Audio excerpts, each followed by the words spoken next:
Hello students, today in this video we are going to learn about wood part 4। इस video में हम would के बारे में और भी अधिक जानकारी लेने जा रहे हैं। अभी तक हम वुड के 3 वीडियो जारी कर चुके हैं और आप वुड के बारे में बहुत कुछ सीख चुके होंगे।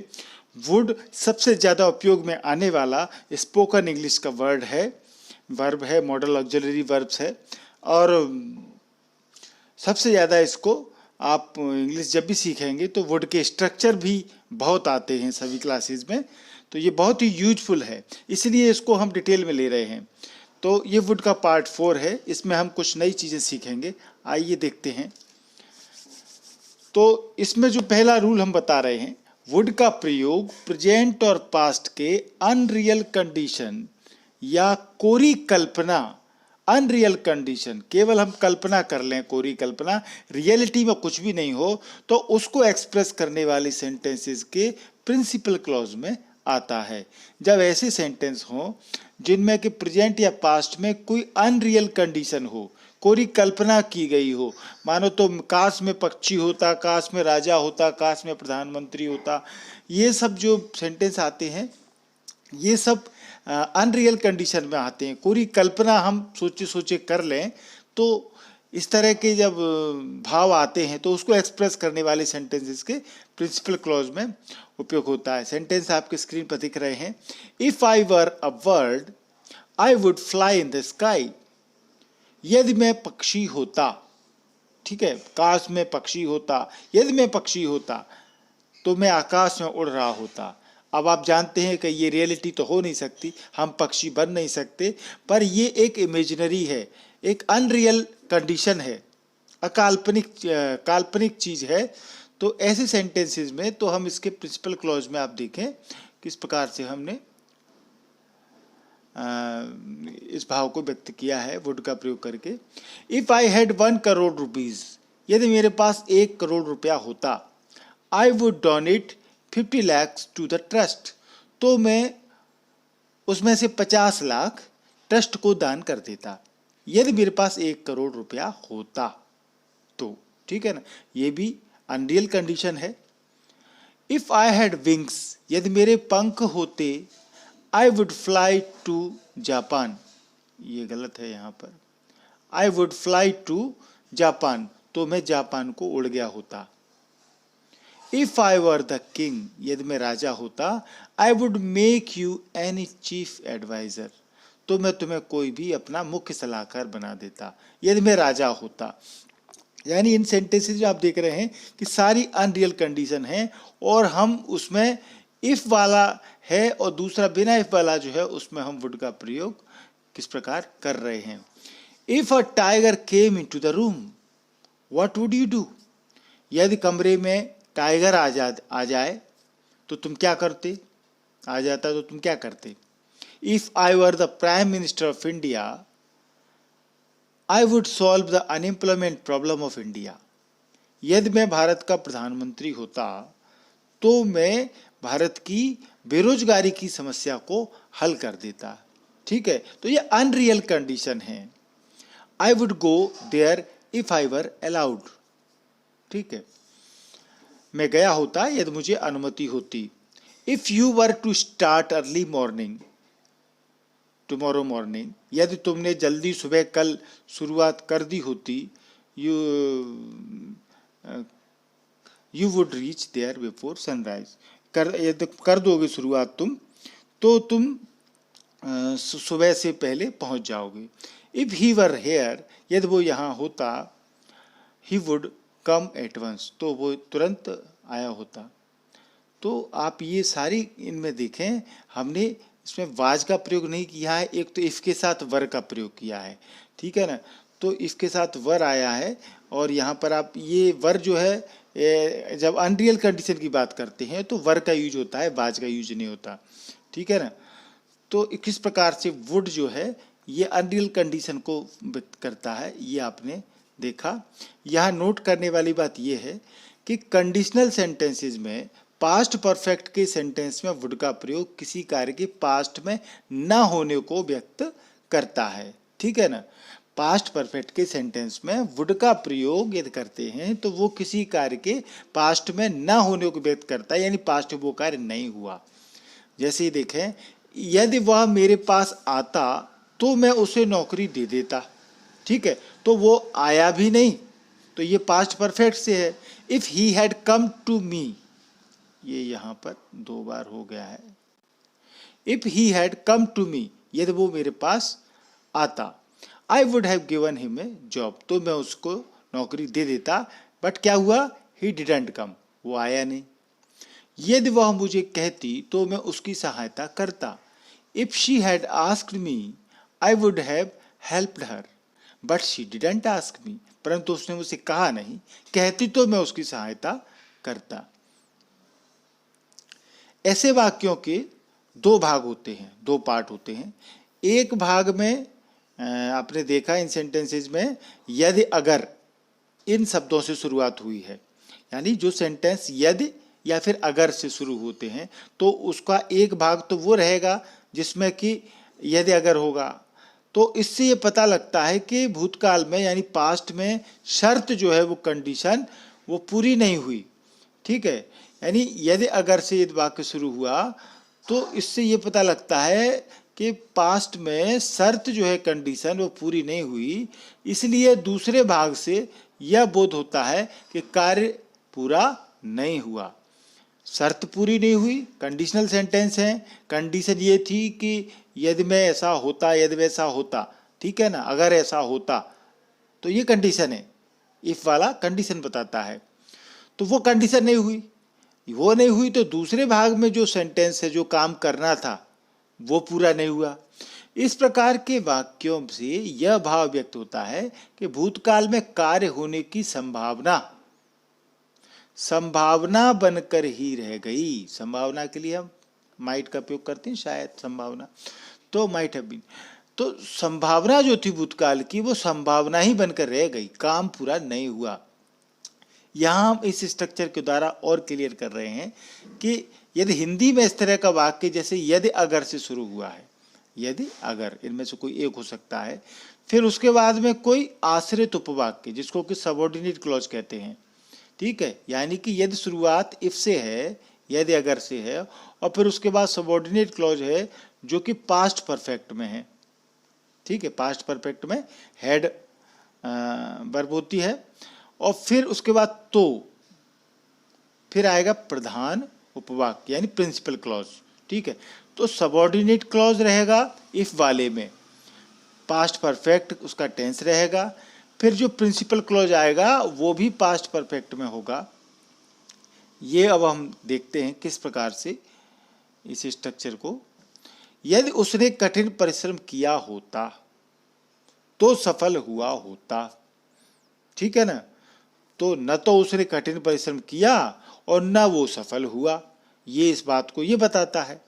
तो यदि उसने कठिन परिश्रम किया होता, यहाँ आप देखिए जो फर्स्ट सेंटेंस है वो इफ वाला है, इफ लगा, सब्जेक्ट लगा, फिर ये past perfect, had worked hard. ठीक है, he would have been successful, तो वो सफल हुआ होता। यदि वह आगरा गया होता, if he had visited Agra, तो उसने ताजमहल देखा होता। He would have seen the Taj Mahal.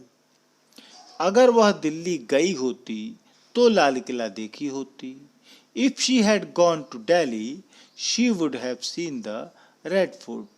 ये स्ट्रक्चर बहुत ही इंपॉर्टेंट है, आता रहता है। अगर तुमने मेरी राय सुनी होती तो अफसोस नहीं करना पड़ता। मतलब यदि तुमने मेरी राय मान ली होती या सुनी होती तो फिर तुमको अफसोस नहीं करना पड़ता किसी काम के लिए। If you had cared for my advice you wouldn't have regretted. ठीक है ना, रिग्रेट माने पश्चाताप करना, अफसोस करना। अब यहाँ पर हम आपको इसी बात को एक और स्ट्रक्चर से कैसे कह सकते हैं वो बता रहे हैं। आपके स्क्रीन पर ये स्ट्रक्चर दिख रहा है जिसमें कि हम इस सबऑर्डिनेट क्लॉज को लेंगे, जिसमें कि हेड से शुरू होगा, head subject of his past participle यानी कि V3 मेन वर्ब की थर्ड फॉर्म। तो ये स्ट्रक्चर के द्वारा भी हम कर सकते हैं। प्रिंसिपल क्लॉज रहेगा, वो भी पास्ट परफेक्ट में रहेगा। जैसे हमने ये अभी ताजमहल वाला सेंटेंस देखा कि यदि वो आगरा गया होता तो ताजमहल देखा होता, ठीक है। तो इसी सेंटेंस को हम इस स्ट्रक्चर से कैसे कर सकते हैं, हैड ही विजिटेड आगरा, ठीक है। यदि वो आगरा गया होता, had he visited Agra, he would have seen the Taj Mahal. यानी कि हम इफ वाले की जगह पर इफ और फिर हम लगा रहे थे पास्ट परफेक्ट टेंस, तो हम यहाँ हैड को आगे लेकर के इस तरीके से कर सकते हैं। यही ऊपर वाला सेंटेंस है, अगर तुमने मेरी राय सुनी होती तो अफसोस नहीं करना होता। तो यहाँ हमने देखा if you had cared for my advice, यहाँ इसको इस स्ट्रक्चर से कैसे कर सकते हैं, had you cared for my advice, had you cared for my advice you wouldn't have regretted, ठीक है ना।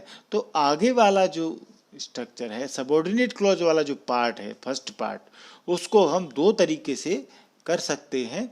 एक तो हम इफ का प्रयोग करके, जैसे कि हम ऊपर वाले सेंटेंस में हमने किया है, if you had cared for my advice you wouldn't have regretted, और फिर हमने हैड को आगे लेकर के किया है। तो दोनों स्ट्रक्चर से हम इन सेंटेंस को कर सकते हैं। यदि उसने कठिन परिश्रम किया होता तो वह सफल हुआ होता, ठीक है ना।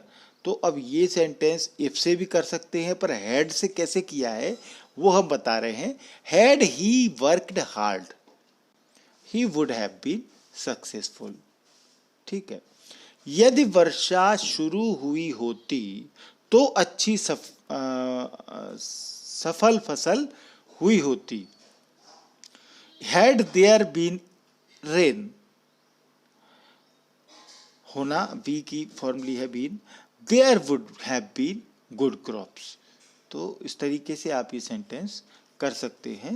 नोट करने वाली बात, इस प्रकार के सेंटेंस के प्रिंसिपल क्लॉज में पॉसिबिलिटी, संभावना को एक्सप्रेस करने के लिए वुड के बदले कुड या माइट का प्रयोग हो सकता है, क्योंकि ऐसे भी आपको स्ट्रक्चर दिखेंगे, सेंटेंस दिखेंगे, तो ये आप कंफ्यूज ना हो। यहाँ हम कुड और माइट का प्रयोग प्रिंसिपल क्लॉज में पॉसिबिलिटी, संभावना के लिए कर सकते हैं।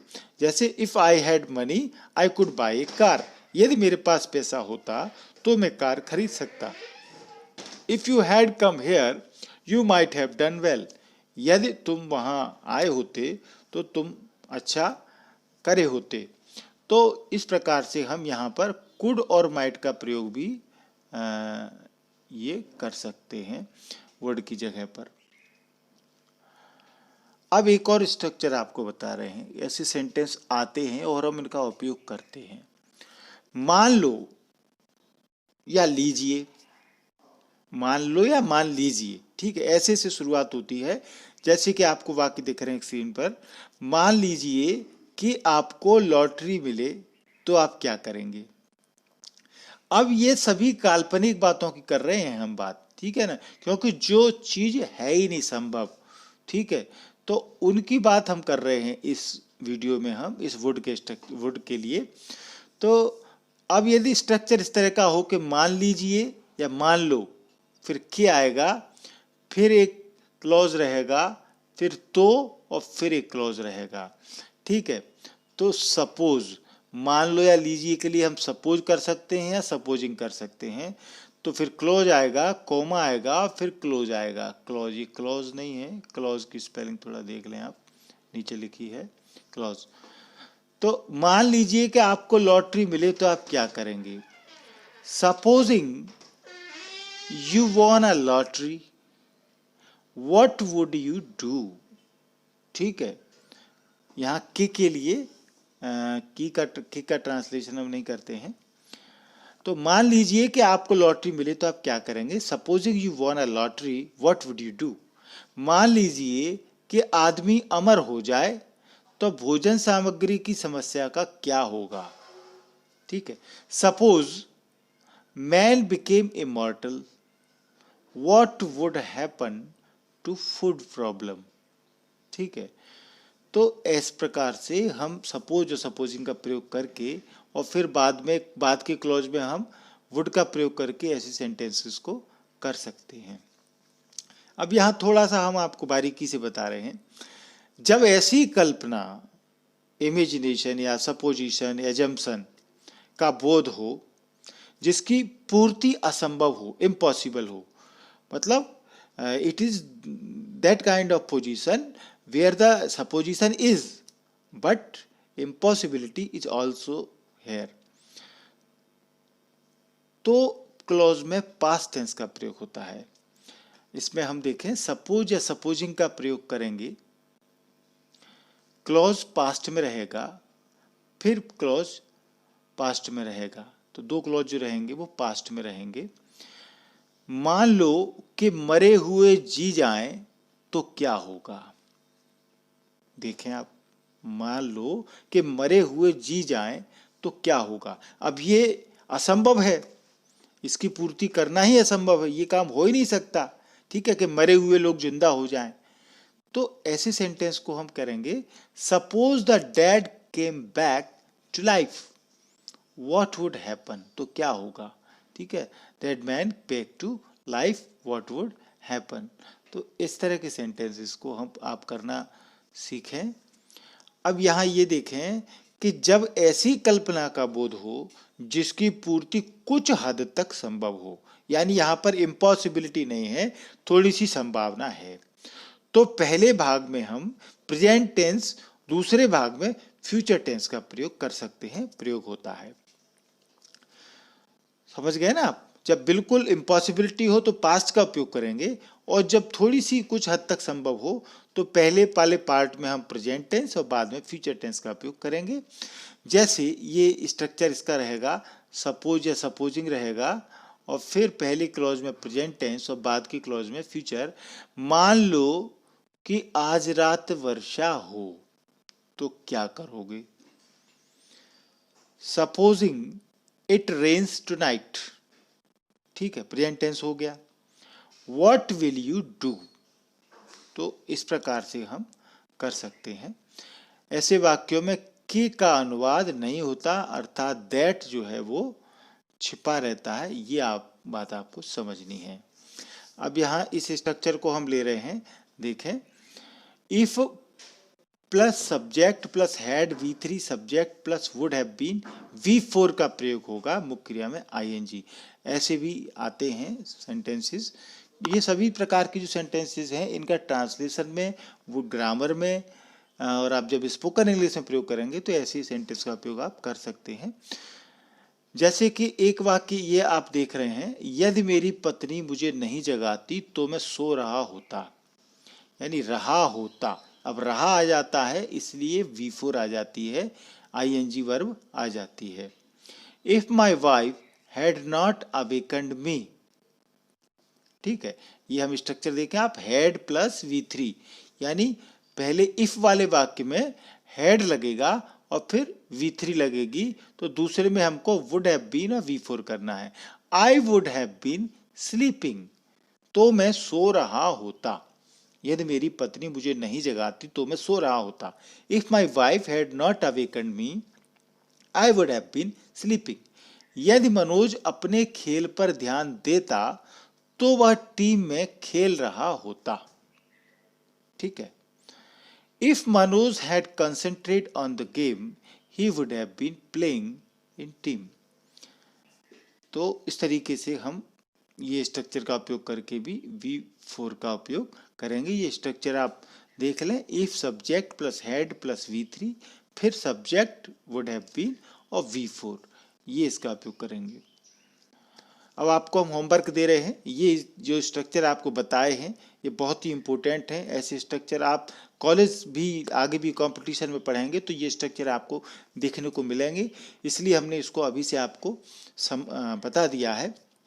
होमवर्क के रूप में कुछ सेंटेंस है, मैं बोल देता हूँ, आप नोट करें।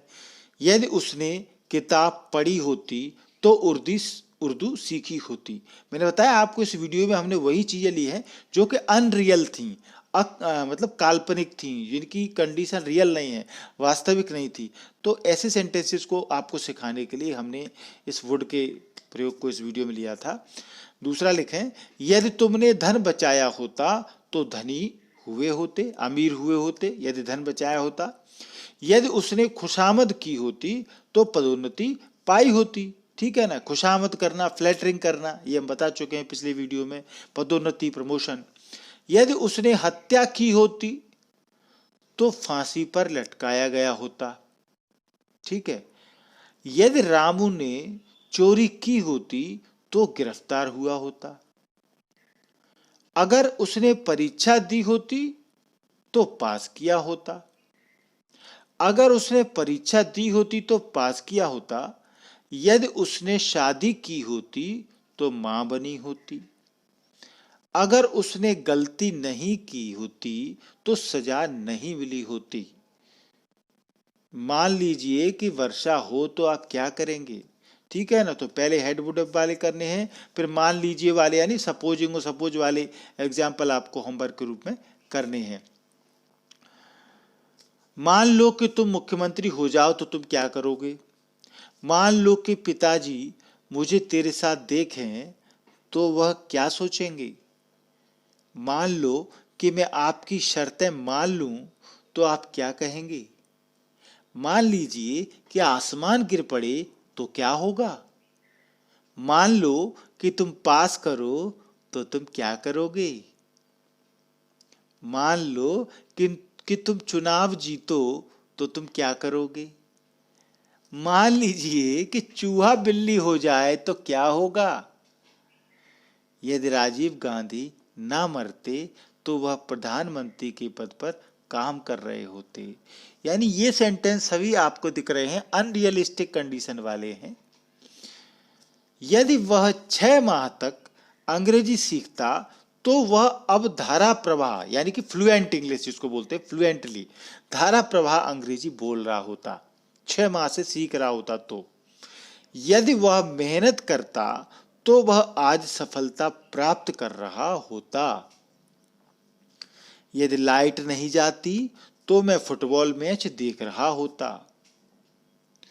यदि उसी व्यापार में घाटा न होता तो वो ऐशो आराम की जिंदगी जी रहा होता। यदि उसे, यहाँ उसी नहीं है, उसे, यदि उसे व्यापार में घाटा नहीं होता उसे, तो वह ऐशो आराम की जिंदगी को बोलते हैं लग्जीरियस लाइफ की जिंदगी जी रहा होता।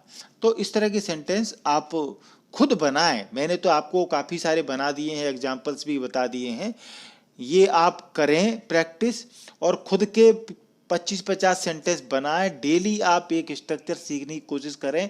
6 महीने में आप भी बिल्कुल अंग्रेजी में परफेक्ट हो जाएंगे। बस आप MP इंग्लिश क्लासेस के साथ में जुड़े रहें। आपको यदि वीडियो अच्छा लगा हो तो इस वीडियो को लाइक करें। लाइक के लिए आपको केवल ये थंब इम्प्रेशन को दबाना है। इससे हमको लगता है कि हाँ, हमने वीडियो अच्छा बनाया है। इसको लाइक जरूर किया करें आप वीडियो को देखने के बाद में। यदि आप ऑफलाइन देखना चाहते हैं तो डाउनलोड करके रख लें और शेयर भी कर सकते हैं। यदि आपने चैनल अभी तक सब्सक्राइब नहीं किया है तो चैनल जरूर सब्सक्राइब कर लें, क्योंकि इंग्लिश आपका लाइफ टाइम, जब तक आपको नौकरी नहीं लगती है, नौकरी के बाद भी नहीं पीछा छोड़ने वाली है। आप MP इंग्लिश क्लास के साथ जुड़े रहें और नई नई चीज़ें हम आपको सिखाते रहेंगे। ये देखिए, सब्सक्राइब करना बहुत ही सरल है। लाल से आपको सब्सक्राइब लिखा हुआ दिख रहा होगा आपके वीडियो के नीचे। ठीक है, सब्सक्राइब आप दबाएंगे, उसको टच करते ही ये लाल से जो सब्सक्राइब लिखा हुआ दिख रहा है ये वाइट कलर में बदल जाएगा। देखिए इस तरीके से ये हो जाएगा। इसके बगल में एक ये बेल आइकॉन है, इस बेल आइकॉन को आप दबाएं, घंटी को दबाएं तो 3 ऑप्शन आएंगे। आपको ऑल वाला ऑप्शन दबाना है। ऑल के ऑप्शन को दबाते ही मेरे सारे वीडियो आपके मोबाइल स्क्रीन पर मेरे अपलोड करते ही पहुंच जाएंगे। यदि आप इस चैनल को सर्च करना चाहते हैं तो MP इंग्लिश क्लासेस को सर्च कर सकते हैं आप, और ये आपको मोनो हमारा मिलेगा। इस मोनो में जितने सारे हमारे वीडियो हैं, सारे वीडियो आप देख सकते हैं, सब्सक्राइब भी कर सकते हैं, सर्च कर सकते हैं। ये वीडियो देखने के लिए आपका धन्यवाद। Thank you.